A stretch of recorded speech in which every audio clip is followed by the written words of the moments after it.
Okay, number 6 says a substance releases 29.8 kilojoules of heat as 1.75 moles of it condenses from gas to liquid.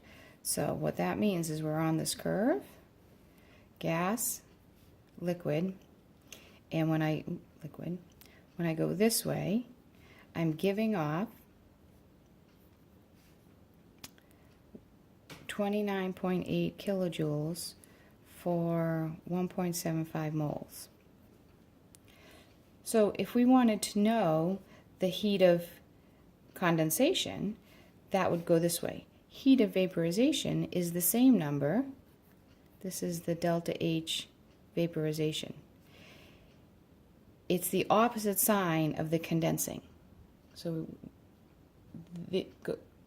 evaporating or vaporizing is the same amount of energy as condensing, it's just the opposite sign.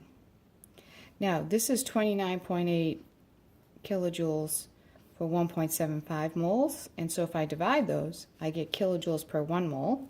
So 29.8 divided by 1.75, and we get 17 kilojoules per mole, and so the answer to that one would have been C. And then number 7, we have Hess's law question. We have several delta H's, and I'll just let's see, I'll turn this over. So we have enough room. Calculate delta H for the reaction 2 carbon. So we want our reaction to end with 2 carbon plus H2 gas yields C2H2 gas. And this is solid, which matters. Okay, so I look at my 3 reactions and I see that carbon solid is only in the second one.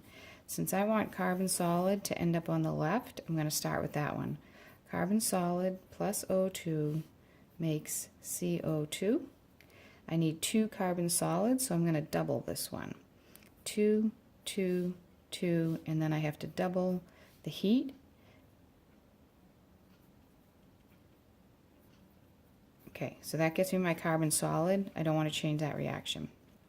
Now, the next one is, I don't want CO2, but let's look at the C2H2. C2H2 is in the first reaction, and it's on the wrong side of the first reaction. It's a reactant, not a product. So I'm going to take the first reaction, I'm going to flip it the other way. So we're going to write 2CO2 plus H2O, this is liquid and this is gas, makes C2H2 gas plus 5/2 O2, and I just flipped it, so I don't need to multiply the delta H by anything, but I do need to change the delta H sign. So the delta H is 1299.6 positive. Change the sign when I flip the direction. Okay, so I've used those 2. Now, when I add these, so far, I have 2 CO2 cancels 2 CO2.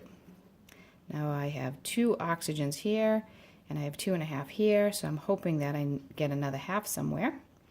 Plus, I need H2 gas as a reactant, so I'm going to take this last reaction and put my H2 gas as a reactant, and I'm just going up instead of down, because then I know it'll fit. I didn't do anything to that.